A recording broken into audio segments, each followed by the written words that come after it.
Hello guys, তোমরা সবাই কেমন আছো? তো আজকে আমার খুব মুভি দেখতে যেতে ইচ্ছে করছিল, কিন্তু বাবা কিছুতেই রাজি হচ্ছিল না। অনেক কান্নাকাটি করার পরে রাজি হলো। রীতিমতো চোখ লাল হয়ে গেছে আমার কান্নাকাটি করে। তারপর আবার দেখি মা রাজি হচ্ছিল না। সব শেষে দুজনেই রাজি হলো, তো আমি খুব খুশি। তারপর আমরা চটপট করে রেডি হয়ে গেলাম। আমরা যাচ্ছি মিরাজ সিনেমা হলে। আমাদের বাড়ি থেকে জাস্ট 5 মিনিটের রাস্তা। অলরেডি আমাদের অনেকটা লেট হয়ে গেছিল। ন্যাশনাল অ্যান্থেম শুরু হতে হতেই আমরা পৌঁছলাম আমাদের সিটে। বসতে বসতে সিনেমা শুরু হয়ে গিয়েছিল।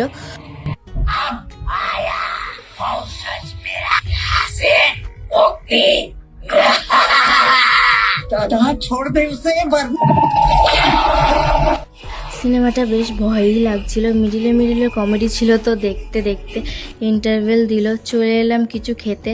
তারপর আবার সিনেমা শুরু হলো। দেখতে দেখতে কখন সিনেমা শেষ হয়ে গেল বুঝতেই পারলাম না। অলরেডি অনেক রাত হয়ে গেছিলো, প্রায় রাত 1-1:30 বাজে তখন। যাই হোক, আমাদের বেসমেন্টে গাড়ি রাখা ছিল, গাড়িতে চেপে বেরিয়ে পড়লাম বাড়ির উদ্দেশ্যে।